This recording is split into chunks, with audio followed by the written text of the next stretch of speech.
Senior leader, Bharat सरकार में मंत्री आदरणीय निर्मला सीतारमन जी आपको संबोधित करेंगी।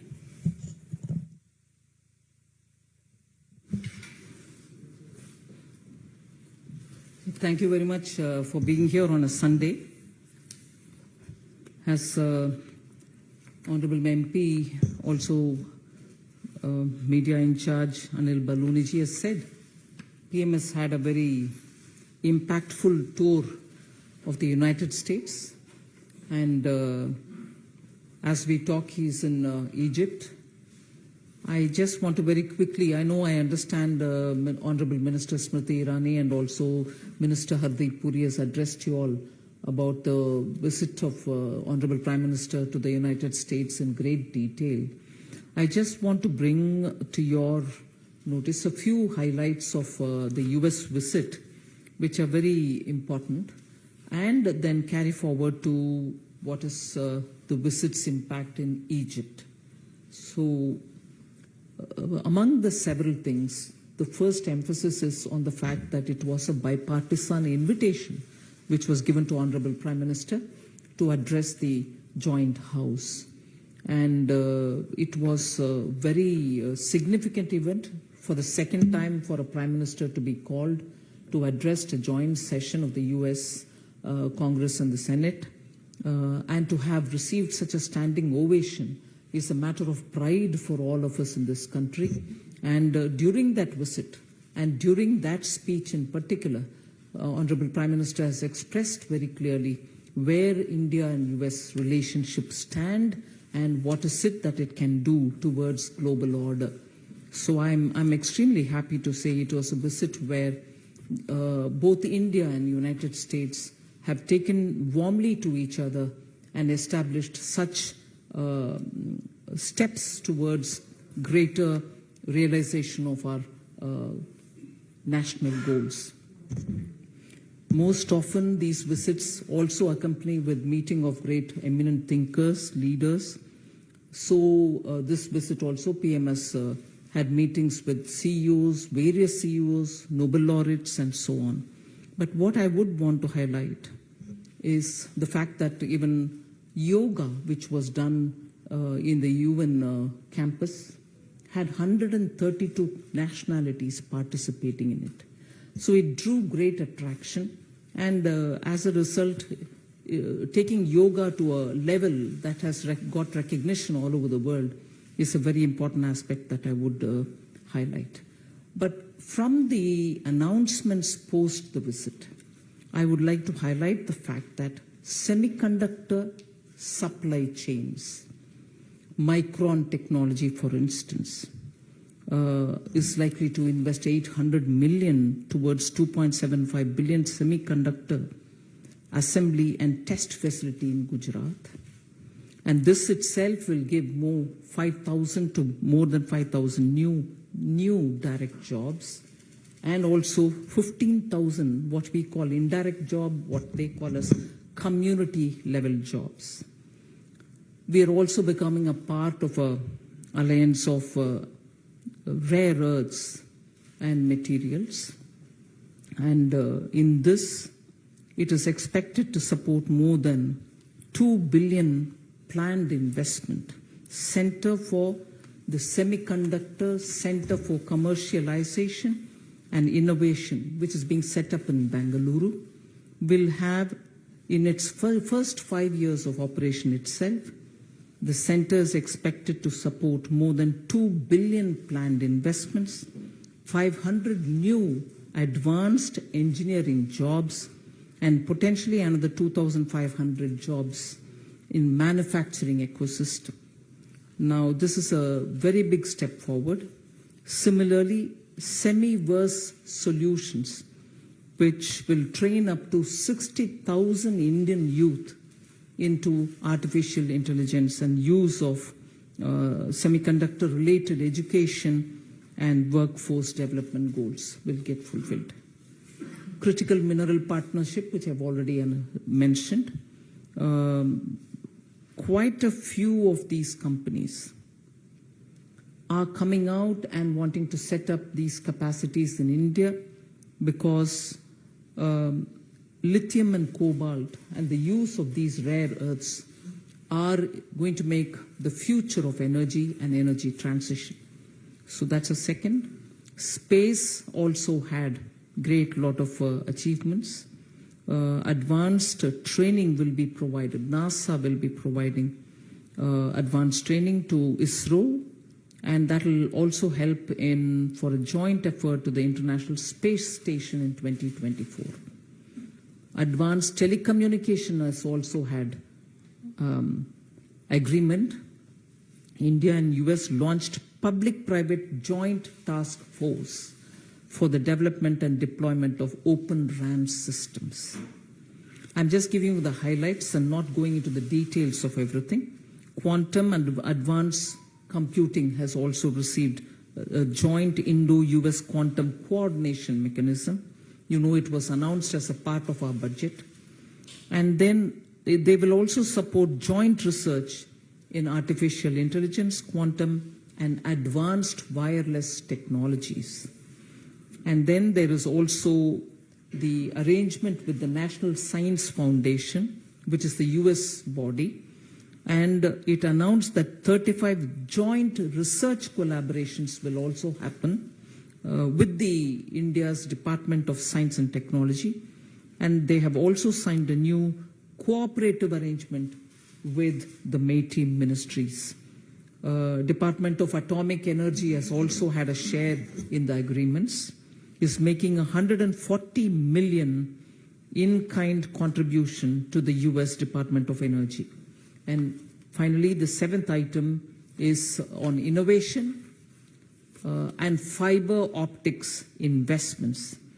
India's Sterlite Technologies Limited has invested 100 million in the construction of optical fiber manufacturing units in Colombia, and that will facilitate 150 million in annual sports.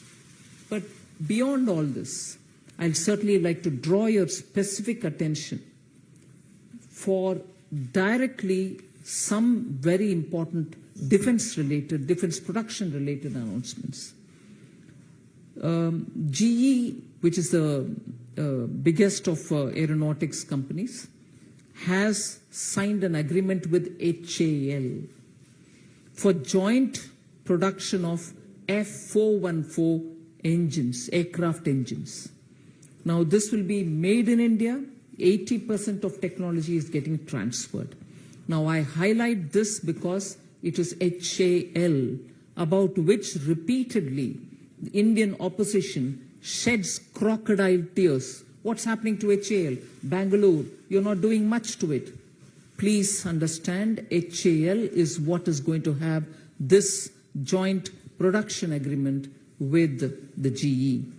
Second, and these made in India engines will be used for HAL's own Tejas aircraft. You know, Tejas is a completely Indian made aircraft for which the engine now is being the GE F414 engines. Then we are also getting unmanned aerial vehicles, UAVs. The Sea Guardian MQ-9B is being brought into India. One of the biggest strength which we can provide to our armed forces. You also have an agreement, Master Ship Repair Agreement. India will now become the biggest center for ship repairs.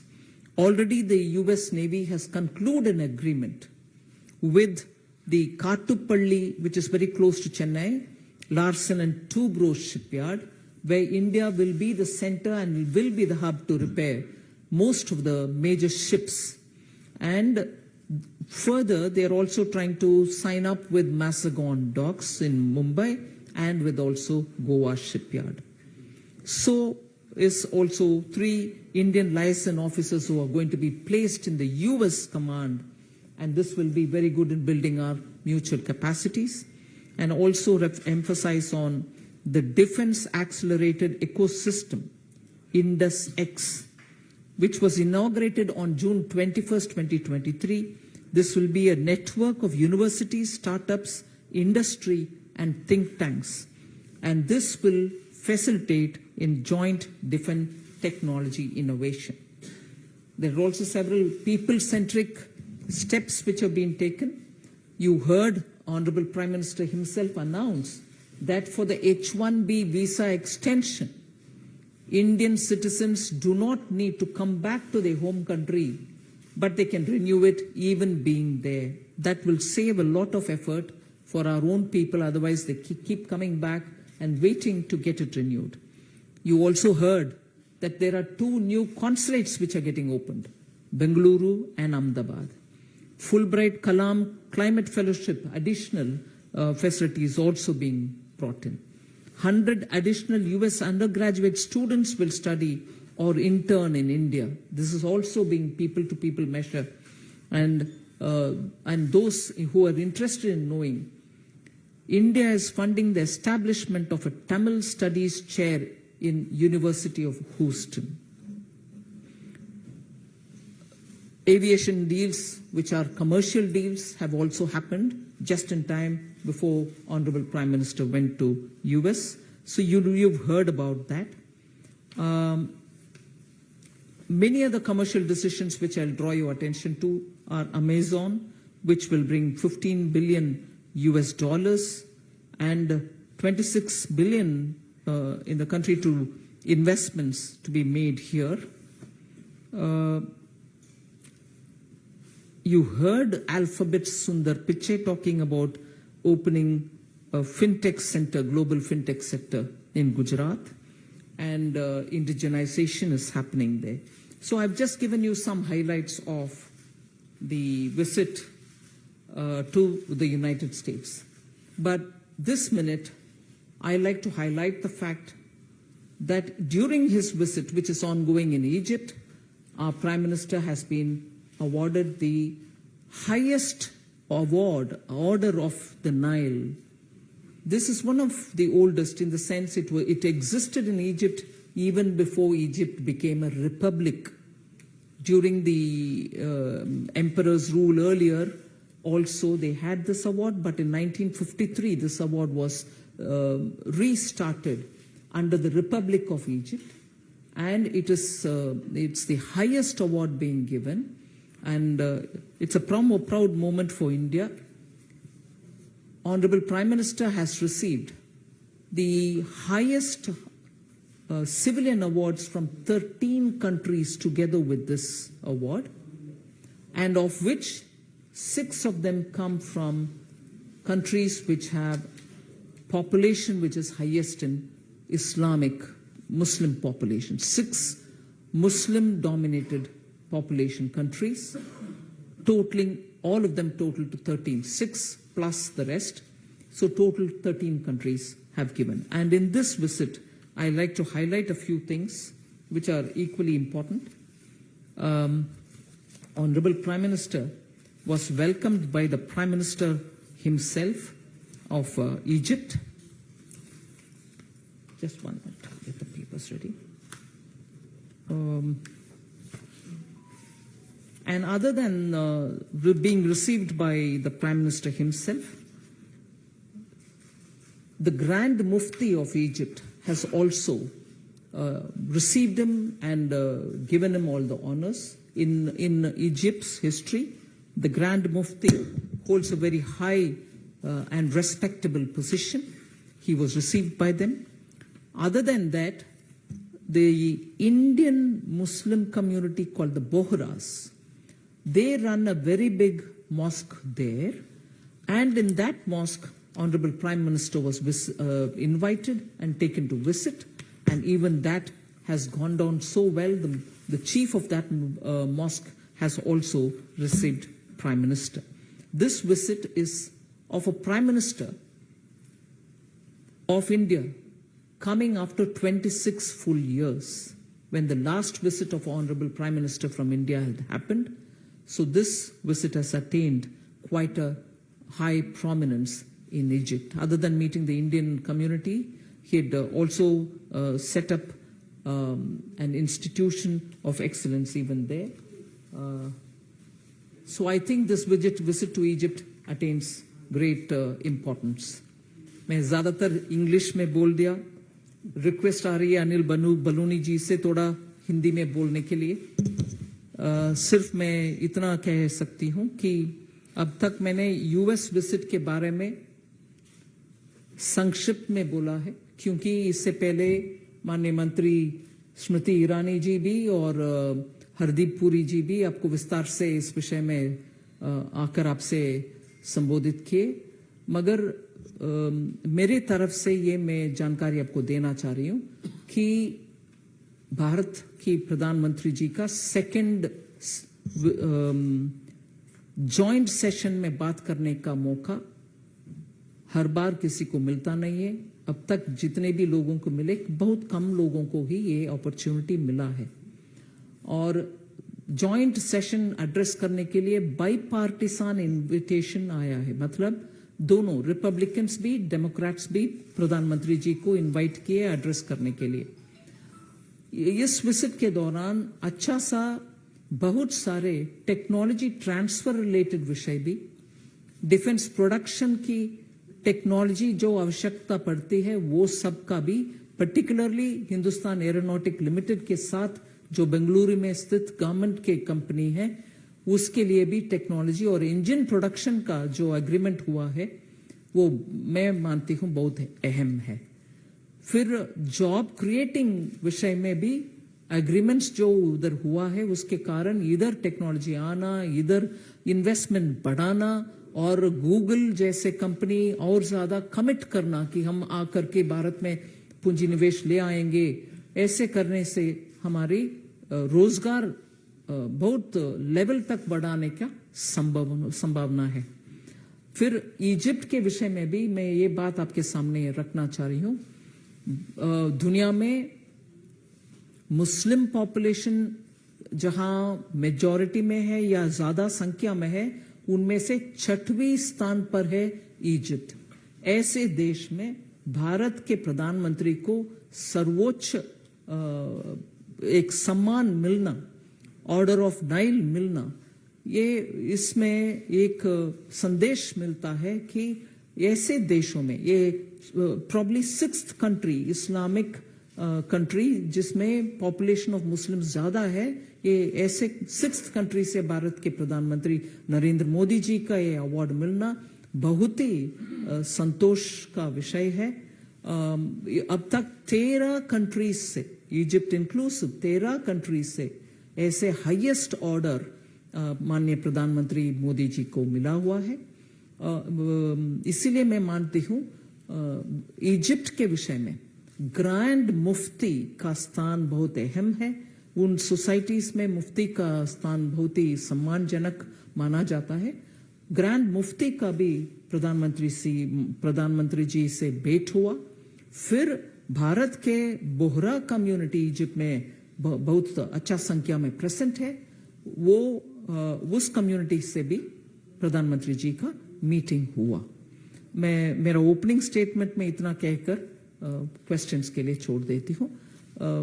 Party के ओर से हम माननीय प्रधानमंत्री जी को बहुत ही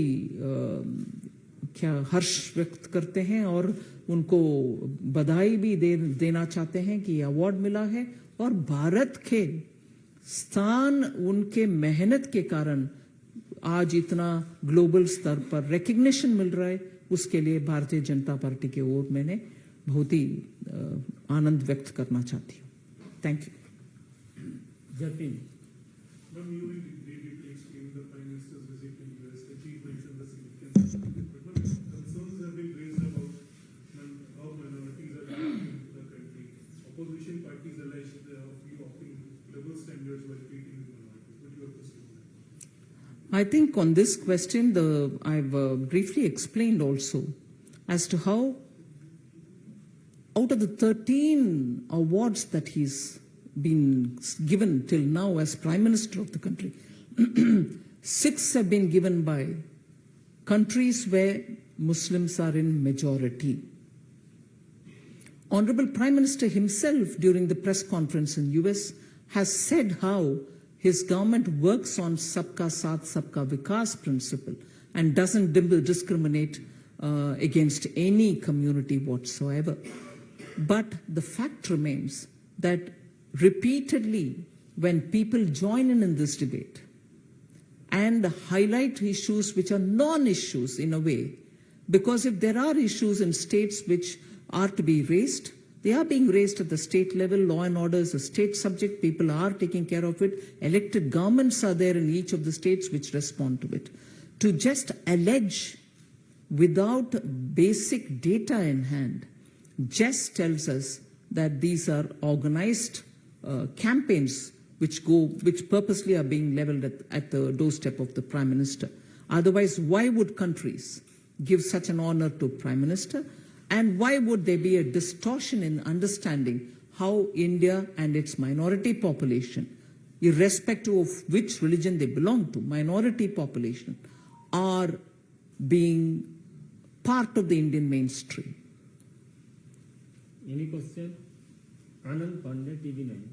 ma'am ये सवाल पूछे जाने जैसे कि बीजेपी ने पूछा था कि भारत में जनता के अधिकारों के लिए सरकार क्या कर रही है। राहुल गांधी भी जब विदेश जाते हैं तो ये सवाल करते हैं, लेकिन इजिप्ट के जो ग्रांड मुफ्ती हैं वो खुद बोल रहे हैं कि प्रधानमंत्री नरेंद्र मोदी अपने यहाँ सभी धर्मों के लोगों को लेकर एक साथ चल रहे हैं और जो बहुलतावाद है उसको बढ़ावा दे रहे हैं।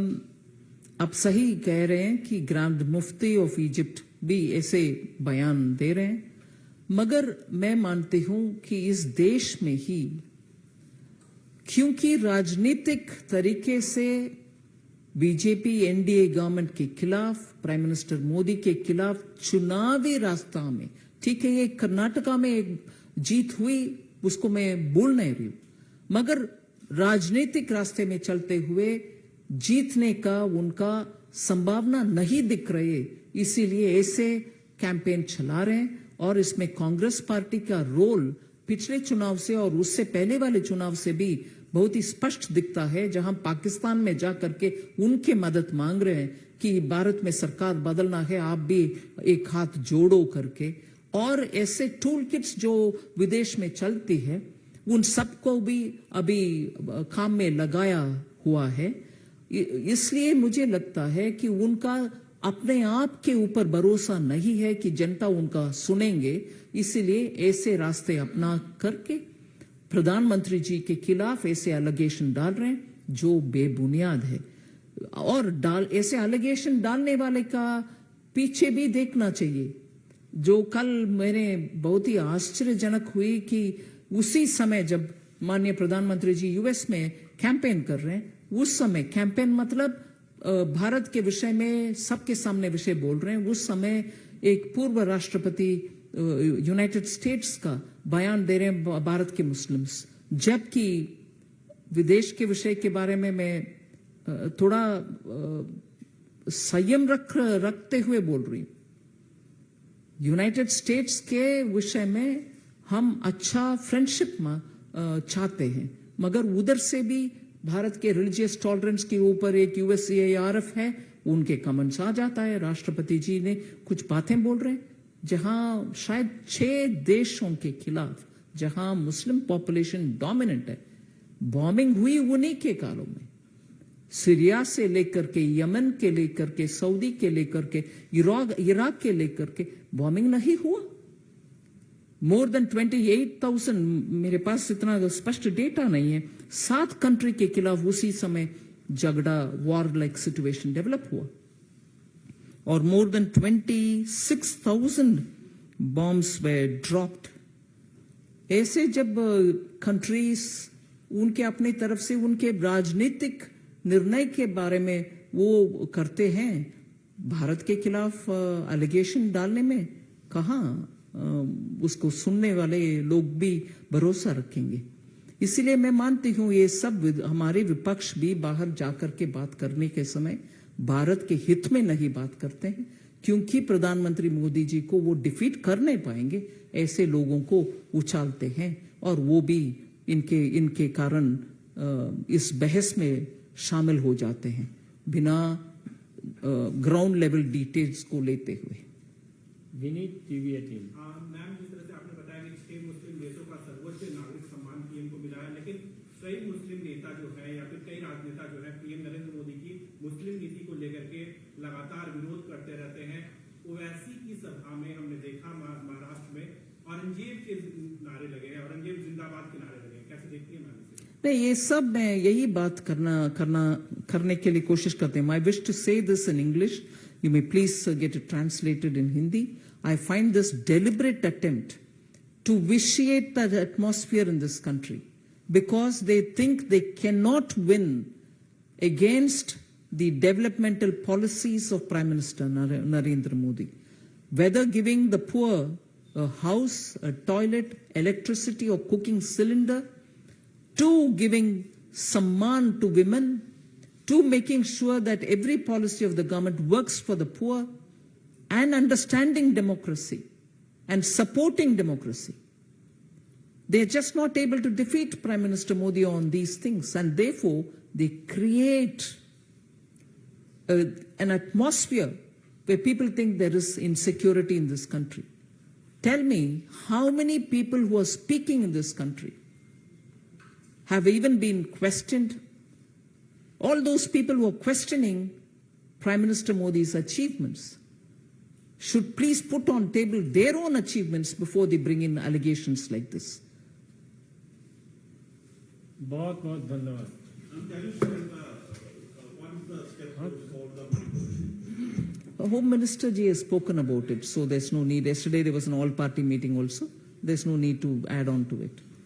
Ma'am, how do you look into the opposition meeting held at Patna 2 days back? Yeah, they're coming together. I don't know for what. Their one-point agenda is defeat BJP. But are they saying what they will do to people? During their tenure, highest level of corruption prevailed in this country.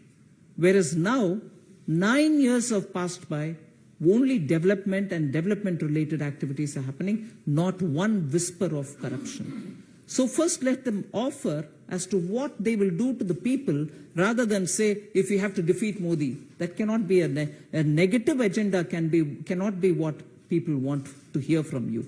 Say what you're going to do to the people. Last question. जी.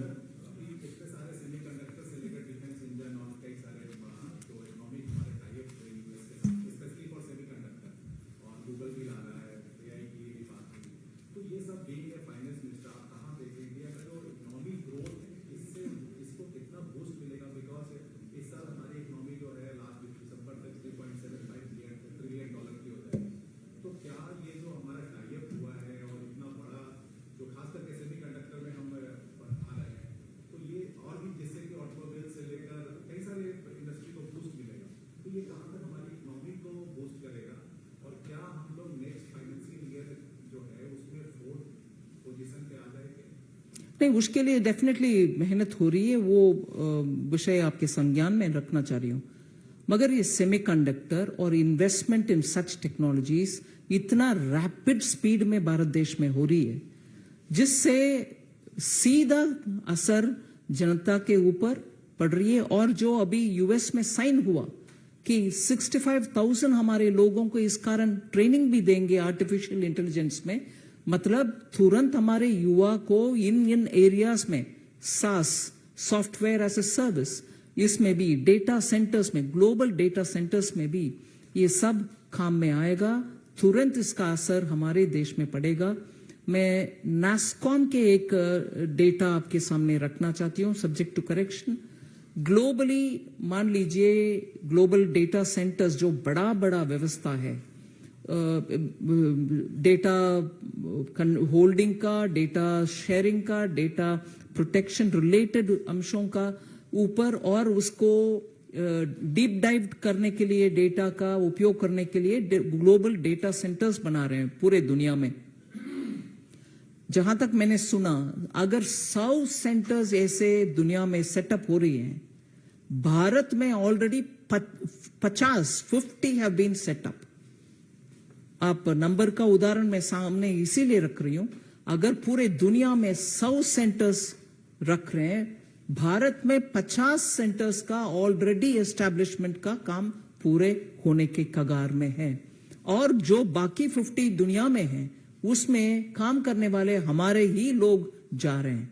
उसका असर हम थोड़ा समझना चाहिए कि इसके कारण हम विदेश में पूरे डेटा, पूरे सॉफ्टवेयर ऐसे जगह में भारत का लीडरशिप रोल और उसका असर पूरे हमारे इकोनॉमी के ऊपर कैसे पड़ रहा है। इसके कारण जॉब्स में भी, इसके कारण सब सर्विसिंग, सेकंड लेयर इफेक्ट जो बोलते हैं, सब सर्विसिंग, इनका सर्विस करने वाले दूसरे का सर्विस करने वाले, ऐसे साइक्लिकली इसका असर पूरे इकोनॉमी में पड़ रही है। उसका डेटा विवरण भी आजकल नास्कॉम के द्वारा बहुत आ रही है पब्लिक में। भारत देश का लीडरशिप आज artificial intelligence, technology driven services और सास, इन सभी एरिया में पूरे दुनिया में रिकग्नाइज कर रहे हैं। इसका असर पॉजिटिव है इकोनॉमी के ऊपर। बहुत बहुत धन्यवाद।